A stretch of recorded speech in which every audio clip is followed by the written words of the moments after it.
የአገዛዙ ምርጫ ቦርድ ህዝባዊ ወያኔ ሓርነት ትግራይ ህወሓትን ከፖለቲካ ፓርቲነት ሰርዣለሁ ብሏል። የብልጽግናው መንግስት ጠቅላይ ሚኒስትር አብይ አህመድ ህወሓት በምርጫ ቦርድ ተመዝግቦ ፓርቲነቱን ካላረጋገጠ ወደ ጦርነት እንገባለን ብለዋል። ህወሓት ግን ከፌዴራል መንግስቱ ጋር የተፈራረሙት የፕሪቶሪያ ስምምነት የድርጅቱ ህልውና የሚያረጋግጥ በመሆኑ እንደ አዲስ ምዝገባ አላካሄድም በማለቱም ዛሬ ተሰርዟል የሚል መግለጫ ከምርጫ ቦርድ ወጥቶበታል። በዚህ ላይ ዝርዝር አዘጋጅተናል። በአማራ ክልል የተለያዩ አካባቢዎች በአገዛዙ ጦርና ፋኖ ኃይሎች መካከል በከባድ መሳሪያዎች ታገዘው ውጊያ ቀጥሏል። አገዛዙ በበኩሉ በክልሉ ከተሞች መምህራንን አስገዳጅ ስብሰባ መጥራቱን ጽንፈኛ ያለውን አካል በመወንጀል ጠምዷል ሲሉም የኢትዮኒውስ የመረጃ ምንጮች አስታውቀዋል። ባለፉት 2 ዓመታት በአስከፊ ሁኔታ የቀጠለው የአማራ ክልል ጦርነት ዛሬም በተለያዩ ቦታዎች ላይ ከባድ ውጊያዎች እየተደረጉበት ይገኛል። ዝርዝር አዘጋጅተናል። ብፁዕ ወቅዱስ አቡነ ማትያስ ችግሮቻችን በሰላማዊ ውይይት እንዲፈቱና ሀገር እፎይታ እንድታገኝ ጠየቁ። ብፁዕ ወቅዱስ አቡነ ማትያስ ኢትዮጵያ ወደ ተሻለ ልማትና እድገት እናሻግራለን ብላችሁ እየደከማችሁ ያላችሁ ወገኖች ባካችሁ መለስ ብላችሁ እናታችሁ የተንገላታችበትን እዩና በቃ በሉ ሲሉ ተማጽነዋል። የብፁዕ ወቅዱስ አቡነ ማትያስን መግለጫ በተመለከተ ዝርዝር አዘጋጅተናል።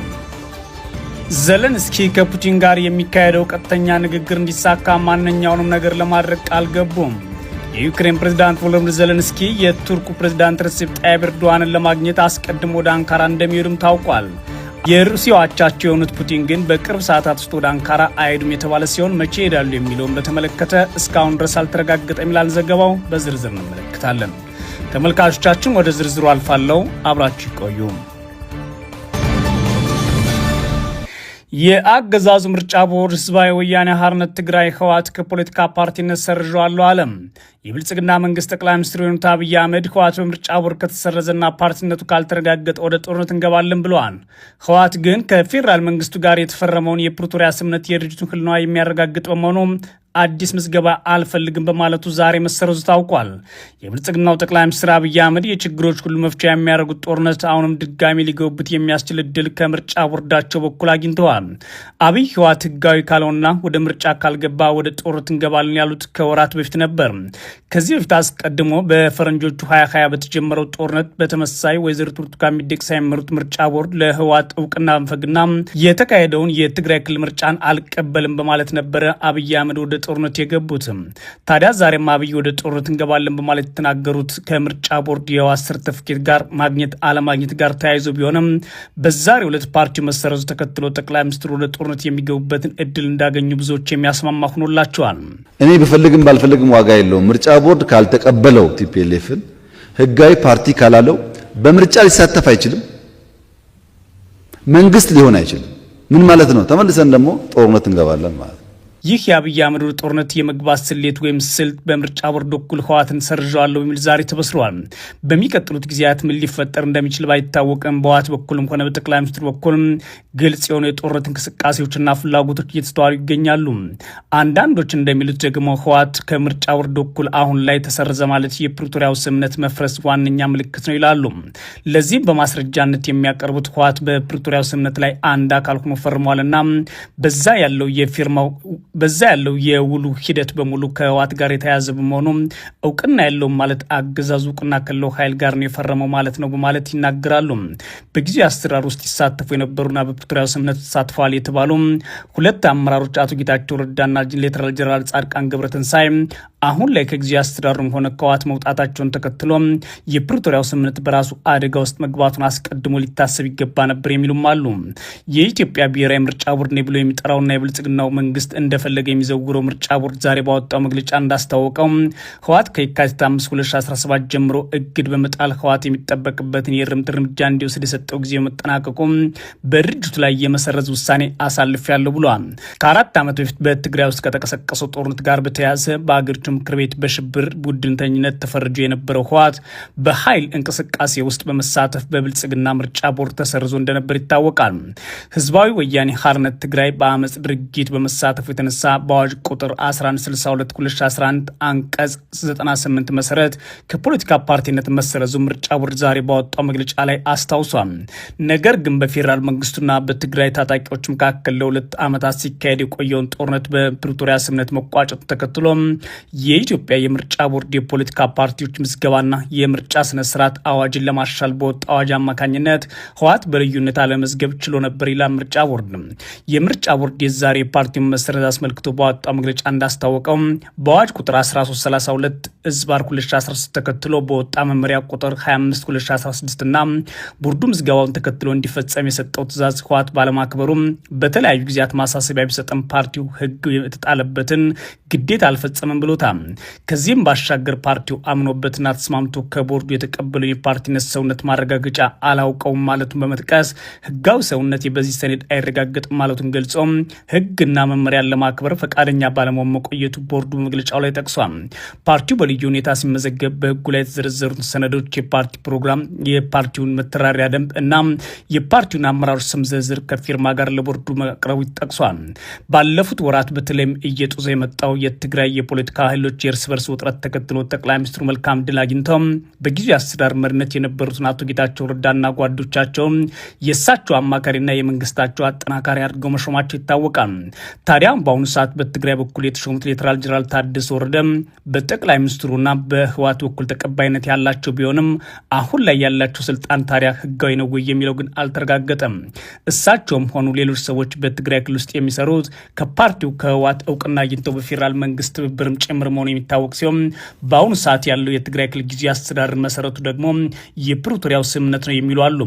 ይህ የፕሪቶሪያው ስምምነት መሰረት አድርጎ የተደራጀው የክልሉ ጊዜያዊ መንግስት በአሁኑ ሰዓት በምርጫ ቦርድ ፓርቲ መሰረቱ ተከትሎ የፓርቲው መሰረት ደግሞ በቀጥታ ከፕሪቶሪያው ስምምነት ጋር ስለሚያያዝ የህጋዊ መንግስትነት ጥያቄ ተነስቶባቸዋል የሚሉ አልታጡም።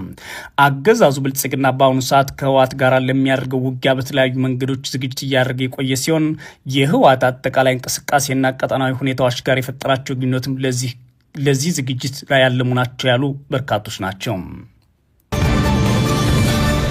በአማራ ክልል የተለያዩ አካባቢዎች በአገዛዝ ጦርና ፋኖ ኃይሎች መካከል የሚካሄደው ውጊያ ዛሬም በከባድ መሳሪያ ታግዞ ቀጥሏል። አገዛዙ በበኩሉ በክልሉ ከተሞች መምህራን አስገዳጅ ስብሰባ መጥራት ጽንፈኛ ያለውን አካል በመወንጀል ጥምዷል ሲሉ የኢትዮኒውስ የመረጃ ምንጮች አስታውቀዋል። በማዕከላዊ ጎንደር ዞን የበለሳና ጎንደር ዙሪያ ወረዳ አካባቢዎች ለቀናት ሲደረግ የቆየ ውጊያ ትላንት ደግም በዞኑ አለፋ ወረዳ ከሻውራ እስከ ደንገልበር ከተማዎች ባለው መስመር ከባድ ውጊያ ሲደረግ መዋሉን የፋኖ የመረጃ ምንጮች ተናግረዋል። በውጊያው በርካታ የአገዛዙ ጦር አባላት መገደላቸውን የአማራ ፋኖ ብሔራዊ ኃይል የቀጠናው አመራር አባል ለኢትዮኒውስ የተናገሩ ሲሆን በፋኖ በኩል ቀላል ጉዳት መመዝገቡን አመላክተዋል። የአገዛዙ ከፋኖ የተከፈተበትን ጥቃት መቋቋም ሲከብደው ከውጊያ ጋር ምን ግንኙነት የሌላቸውን ንጹሐን ላይ ጉዳት ማድረሱን ነው የአካባቢው መረጃ ምንጮች ተናገሩት። በተመሳሳይ በሰሜን ጎንደር ዞን አድርቃ ወረዳ ዛሪማ ከተማ በሚገኘው የአገዛዙ ጦር ላይ ከፍተኛ ወታደራዊ ጉዳት አርሰናል ሲሉ የአማራ ፋኖ ብሔራዊ ኃይል አፋባ የራስ አሞራው ኮር አስታውቋል።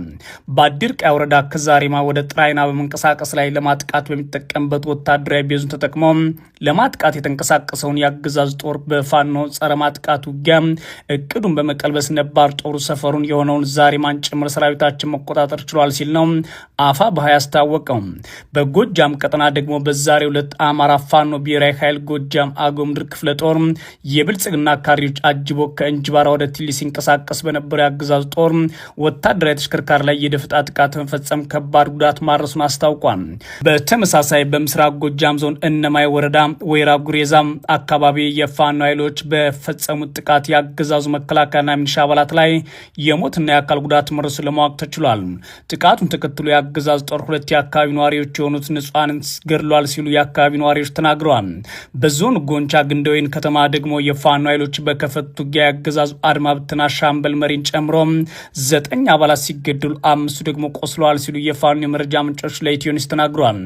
በተያያዘም ሰሜን ሸዋ ዞን የተለያዩ አካባቢዎች ዛሬ ከባድ ውጊያ መቀስቀሱን የተሰማው በትላንትናው ዕለት በይፋት ቀጠና ሸዋሮቢት ከተማ ዙሪያ የለን አካባቢ ከባድ ውጊያ ሲደረግ የዋለ ሲሆን ዛሬ ከጠዋቱ ጀምሮ ደግሞ በመንዝና መርሃቤቴ ቀጠና አፍላ ውጊያ መቀጠሉ ነው የመረጃ ምንጮቻችን የተናገሩት። የአገዛዙ ጦር ከመንዝ ዘመሮ በመነሳት ወደ መርሃቤቴ ኮላሽ ሲያቀና ዘረት ላይ ፋኖ ውጊያ ተከፍቶበታል ተብሏል።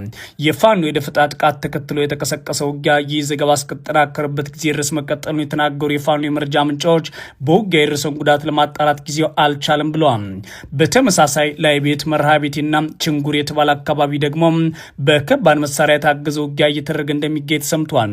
ውጊያውን ተከትሎ በአካባቢ የትራንስፖርት አገልግሎት ተቋርጧል ሲሉ ነው የመረጃ ምንጮቻችን የተናገሩት። በተመሳሳይ በምዕራብ ወሎ ቀጠና ከላላ ወረዳ በትላንትናው ዕለት ከ7 ተከታታይ ሰዓታት በላይ በቀጠለ ውጊያ ከፍተኛ ሰብአዊና ቁሳዊ ጉዳት መዝገቡን የመረጃ ምንጮች ነግረውናል።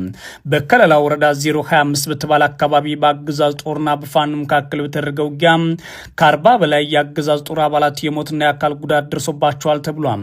አገዛዙ በበኩሉ በክልሉ ከተሞች መምህራን አስገዳጅ ስብሰባ መጥራት ጽንፈኛ ያለውን አካል በመወንጀል ተጠምዷል ሲሉ የኢትዮኒውስ የመረጃ ምንጮች አስታውቀዋል።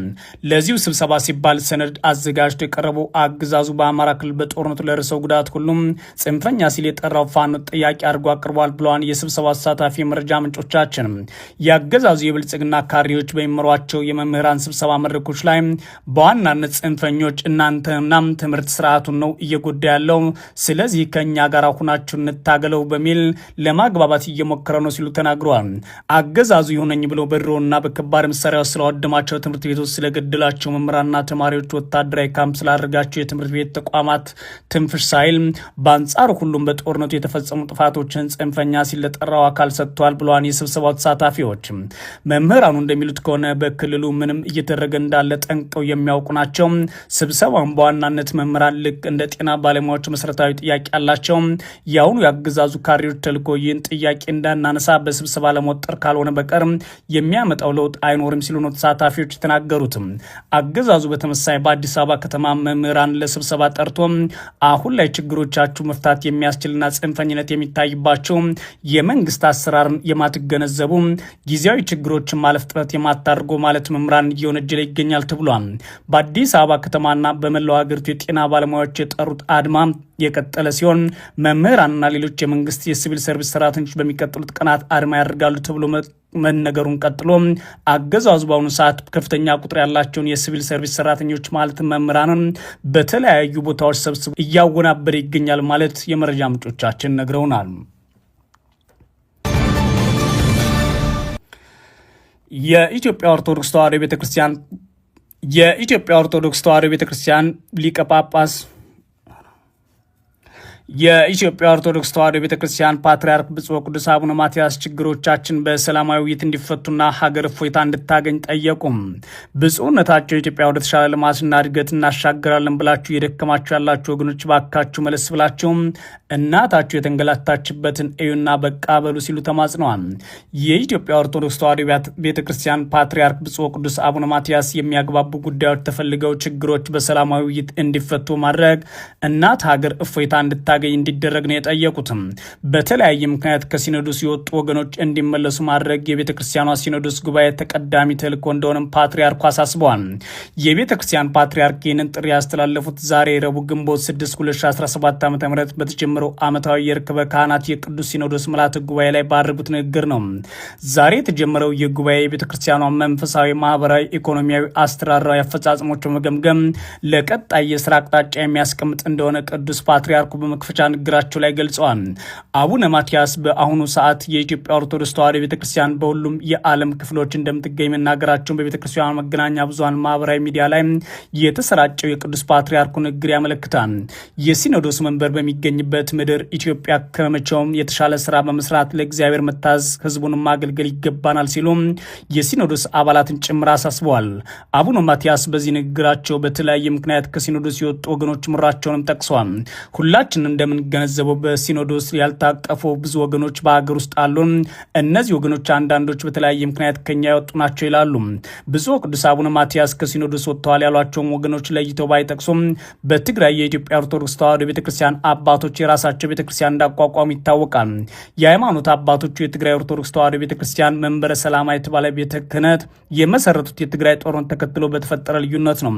ጦርነቱን ያስቆመ የፕሪቶሪያ ስምምነት ከተፈረመ በኋላ የቤተ ክርስቲያኗ መሪ አቡነ ማትያስ ወደ ትግራይ ተጉዞ የነበረ ቢሆንም ከትግራይ አባቶች ጋር እርቅ ለማውረድ የተደረጉ ጥረቶች ሳይሳኩ እሳቸውንም ሳይቀበሏቸው መለሳቸው ይታወሳል። ታዲያ አቡነ ማትያስ በዛሬው ንግግራቸው እስከ ሲኖዶስ የተነጠሉ ወገኖች መመለስ የጉባኤው ተቀዳሚ ተልዕኮ እንደሆነ በግልጽ ተናግረዋል። የሄዱበት ወደ ቤታቸው እንዲመለሱ፣ ሌሎች ወደ መንጋው እንዲቀላቀሉ በርቶ መስራት የዚህ ጉባኤ ቀዳሚ ተልዕኮ ነው። ምክንያቱም ጸጋና ሐዋርያትን የተቀበልን ዋናው ምክንያት ይህን ለማድረግ ነውና ይላሉ። ከዚህ ጋር በተያያዘም የቤተ ክርስቲያኗን ተራሽነት በሳሳበት አካባቢ ሁሉ የተለየ ትኩረት ሰጥቶ በመስራትና ተጨባጭ ለውጥ ማምጣት እንደሚገባ አሳስበዋል። አቡነ ማትያስ በመክፈቻ ንግግራቸው ላይ የአገሪቱ ወቅታዊ ሁኔታ የሚመለከቱ ጉዳዮችን በግልጽ አንስተዋል። የሃይማኖት አባቶች የሚያበረክቱት አገልግሎት በመንፈሳዊ ብቻ ሳይሆን በኢኮኖሚና በማህበራዊ ዘርፍ ያሉ ጉዳዮችንም ጭምር እንደሚያካትት ገልጸዋል። ህዝቡ የተሻለ ማህበራዊ አገልግሎት እንዲያገኝ፣ በኢኮኖሚው ከድህነት የተላቀቀ እንዲሆን፣ እንዲሁም ሰላሙና አንድነቱ የተጠበቀ እንዲሆን መስራት ይገባናል ብለዋል ብፁዕ ቅዱስ አቡነ ማትያስ። የሃይማኖት አባቶች ይህን ኃላፊነት በማስተማር በመተግበር በመሳተፍ የህዝቡ መሪዎችና አርያ ሆነው መፈጸም አለባቸውም ነው ያሉት። አቡነ ማትያስ አክለውም በተለይ ከሰላም እጦት የተነሳ በእጅጉ እየተጎዳ ያለውን ህዝባችን ሰላምና ፍትህ እንዲያገኝ በጸሎትም በትምህርትም በምክርም ተግባራት መስራት አለብን ይላሉ። የኢትዮጵያ ህዝብ ከእንግልት የተላቀቀበት ጊዜ ብዙ እንዳልሆነ ያስታወሱት ብፁዕ ቅዱስ አቡነ ማትያስ የአገሪቱ ህዝብ ለእንግልት እየተዳረገ ያለው የሌሎች እጅ ባይለየውም በዋናነት በገዛ ልጆቹ መሆኑን በግልጽ ተናግረዋል። እናት በገዛ ልጆቿ ስትንገላታ ማየት እጅግ አሳዛኝ ነው ይላሉ ብፁዕ ቅዱስ አቡነ ማትያስ። ይህንን አይነቱን በደንብ ያልታሰበበት አካሄድ በብስለትና በንስሐ ማስተካከል አሸናፊነት እንጂ ተሸናፊነት እንደማያሳይ የጠቀሱት ፓትርያርኩ እንዲታሰብበት ማለት በግልጽ መክረዋል።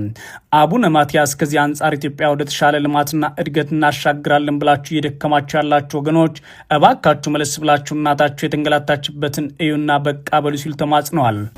ኢትዮጵያን ወደ